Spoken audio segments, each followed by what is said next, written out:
You ready? Yep. Hi guys, my name is Gilbert Smith and I'm with the Hall of Famer Forrest Griffin from the Ultimate Fighter Season 1, former light heavyweight champion. First and foremost, thank you for doing this with me. No, thank you.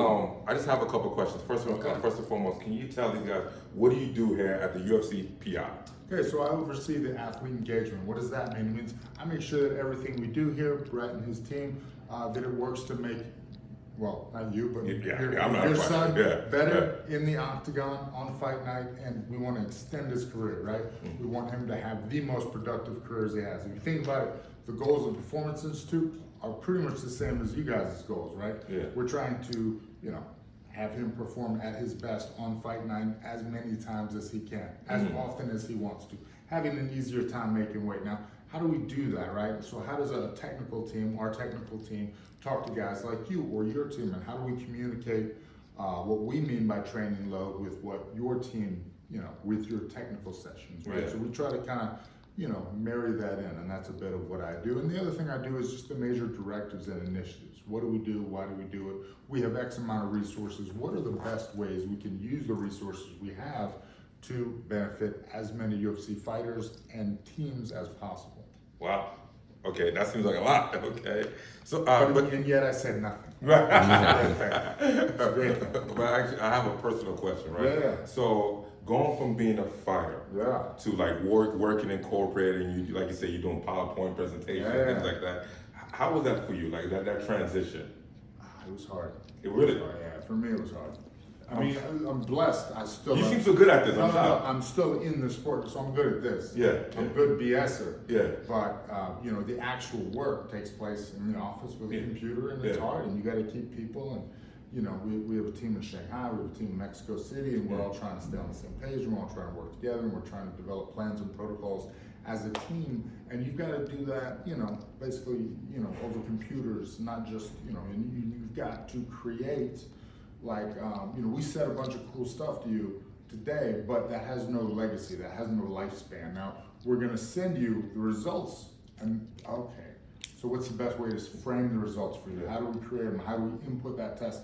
How do we look back and say, well, okay, this was Elijah's test here, now he's here, what caused the progress, or how did he decline, right? So, that's a complex process, and you have to know a lot about technology, you have to know a lot about computers, you have to know a lot about human physiology and the body, and it's not stuff that I really knew. Some of it I thought I knew and I was wrong, and a lot of it I was like, I didn't learn how to type until COVID, but I can type now. I can type. Oh wow. Okay, so I have one more question. Yeah. Maybe one more. Okay, but check this out. So, as being a fighter, as being a world champion, what is your take on sex during the training camp? So there's actually, it's not my take, it's research. Thank you, yeah. So, you can have sex during a training camp unless it's physically exhausting you. Right. There's no... So no Diddy parties. So, yeah, well, maybe I should say, I guess the most common like sexual, but if you're not physically exhausting yourself, the average sexual experience lasts about 14 minutes, 5 to 14 minutes. Shorter for me, but I get it. So that shouldn't physically exhaust you. But there's not a lot of benefit in semen retention where your essence, unless you, hey, remember, placebo is 60% effective. Unless you believe that is giving you power, then maybe there is. Okay. All right. So the last piece I have is where do you see the sport going? I know that's a broad, vague question, but where do you see the sport going? So I believe, and some kind of this personal belief, not a UFC related belief, I believe there's a saturation point. So look, you and I, we saw fighting when it wasn't that popular and said, that's cool as hell. I want to do that, I can do that, that's fun. And a lot of people see that and they think it's cool and they want to do it, but not everybody. It's not for everybody. So the growth, I think, will be international, right? So there's a lot of countries that actually have, like Brazil, China, Japan even, they actually have more ingrained fight culture and more geographical representation of fighting as a sport and as a mixed martial art than we do here in America. And they haven't been exposed to the full bore of the UFC, right? So we're gonna get, again, you got like Zhang Weili, you get stars from that region that represent those fans, and then the growth of the sport, you know, kind of, I guess, I don't want to say it's exponential, but it will definitely grow. The other thing is the expansion to the youth.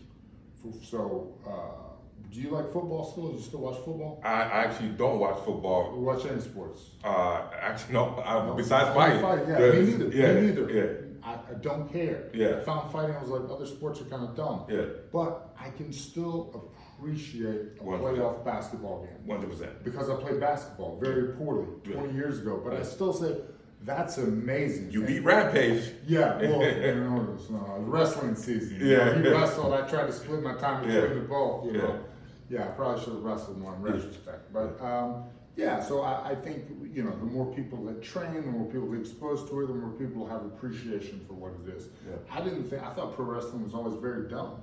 Yeah. And then my manager managed some of those guys, and I saw what they did and what they went through and how many times they did it, and I watched it. It's like, this is a 260-pound dude doing a backflip on top of another 250-pound dude. Yeah. I don't care. Yeah, we saw Brock Lesnar do he did like the flying moon or whatever it's called, the backflip. Yeah. Although he landed on his neck, but that was pretty crazy. Yeah. So, okay, man, I appreciate your time. Thank you for answering my questions. So, guys, you can have sex during training camp because Forrest Griffin said so. That's right. All work dedication.